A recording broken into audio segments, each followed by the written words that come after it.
Hello class 11th, welcome to the online tutorial sessions for business studies. I am Avnash Lambert, your business guru, and today we are going to start the new chapter which is private, public, global enterprises. Now in the previous videos, in the previous chapter, you have studied about the different forms of business organization. But dear students, those were related to the private enterprises. But in this chapter, you are basically going to study about the public enterprises.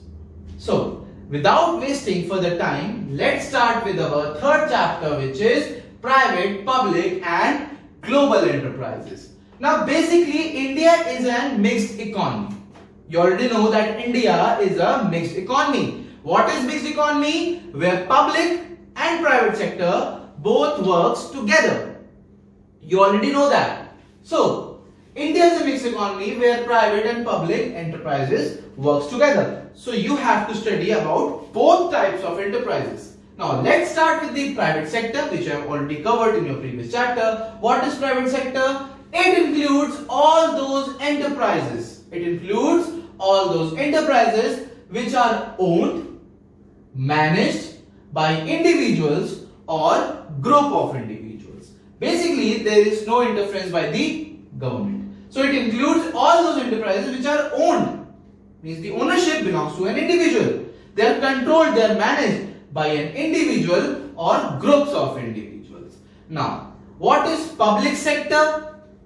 Under public sector or public sector includes all those enterprises which are managed plus owned, partly means in parts. Suppose there are 5 parts of a company, then 3 parts are controlled by the government and rest of the 2 are controlled by the private individual. So that is called partly or completely, or all the 5 portions of that company are controlled by the government, by central or state government. That is public sector. It includes all those enterprises which are managed, owned partly or completely by central or state government. That is your public sector. Now, during the time after independence, industrial policy resolutions of 1948 and 1956 provided a dominant role, a powerful role to the public sector in India. It basically gave major role for the development, for the progress of India, that the public sector should lead the development or industrialization in India. In the reforms of 1991, in class 10, you have studied about the LPG reforms, liberalization, privatization and globalization reforms in the 1991, which helped in the constitution of private, public and global enterprises. So, reforms of 1991 constituted public, private and global enterprises.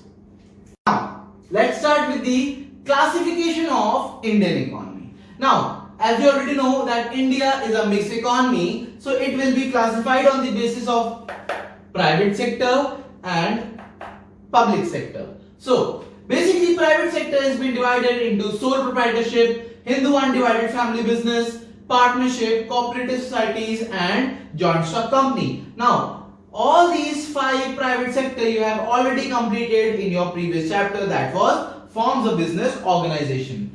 In this chapter, you are going to study about the public sector, which is departmental undertakings, statutory corporations and government companies. Now, in this chapter, you are solely completely studying about the public sectors. In today's video, you are going to do the departmental undertakings and its features. So students, let's start with the departmental undertakings. Now, departmental undertakings. Students, it is the most oldest and traditional form of public enterprises. Most of the public enterprises are the departmental undertakings. So, it is the oldest and traditional form of public enterprises. Next one is, it is considered as a department of government. Basically, it's a part of government. In Hindi, you call it Vibhag. It's a Vibhag of government, department of government. So, it's a part of government. It's not different from government. it is a part of government. So it has no separate existence. If you are talking about railways, railways is a departmental undertaking. Now this is your railways, this is your government. Both are same thing.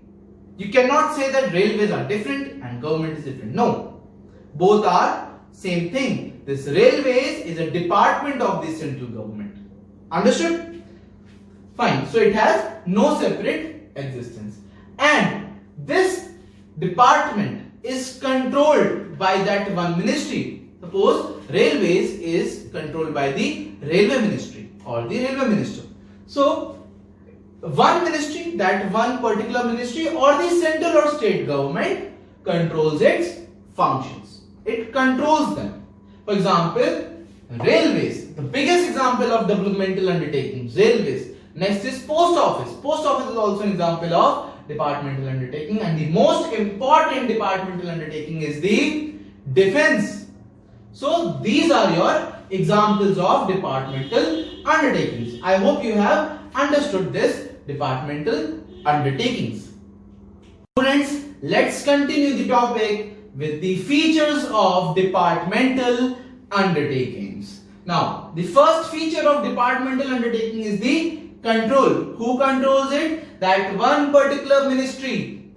Remember, in case of railways, the railway minister is answerable. Fine. So, under that one ministry or the state of or central government controls the departmental undertakings, right?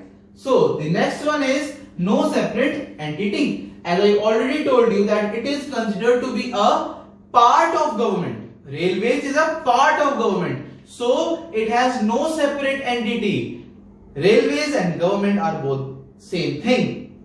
If you are working in railways, you are a government employee, right? You are a government employee because departmental undertakings is a part of government. Therefore, it is considered to be part of government. Therefore, there is no separate entity. Next one is finance, from where the money comes. So, from the annual budget of the government. Every year, in the month of February, the central government announces its annual budget. And according to that budget, the money, the finance is being provided to these departmental undertakings. You must have heard them, that they have arranged the annual budget, the departmental undertakings will get this much crores of money, the railways will get this much crores of money. That is the annual budget and how they get the money. Their annual budget of the government is the source of finance. Next one is revenue, means profit. What they do with their revenue? That is deposited in the treasury of the government. Whatever they are earning, whatever there is revenue, that is deposited in the treasury of the government. That is backed up by the government because it's a part of government. So whatever they are earning, they will keep it to themselves, not with the railways, if you are taking the example of railways. Next one is staff. In India, being a government's employee is considered to be the biggest thing in India. If you are having a government job, you are God. You are considered to be God. Everyone, your parents and your relatives will compare with him. See, he is having a government's job. Fine. So the staff, the employees of departmental undertakings are considered to be a government's employee.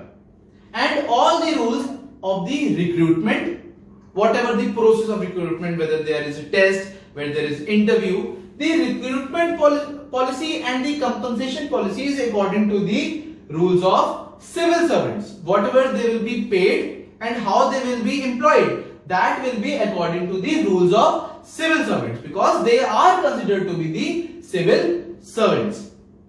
Authority.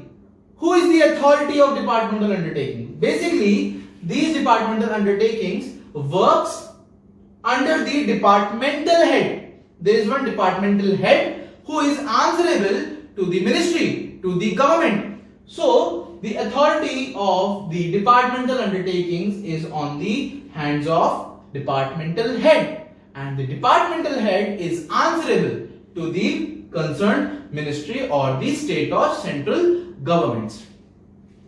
Last one is legal action. What if you do some wrong? What if the departmental undertaking do some bad? In that case, they can be sued. You can file a case against them. In the same manner as one can file case against the government. See, in India, you can file a case against the government, and so you can file a case against the departmental undertaking. That's democracy, right? So in India, you can sue the departmental undertakings like the same way you can file a case against the government. So basically, departmental undertakings are part of government. So if you are charging a case against the departmental undertakings, it means you are charging a case against the government. Fine. Now, I want you all to take a screenshot so that you can complete your notes by today only. Now students, that's all for this video. Stay home, stay safe, and see you soon.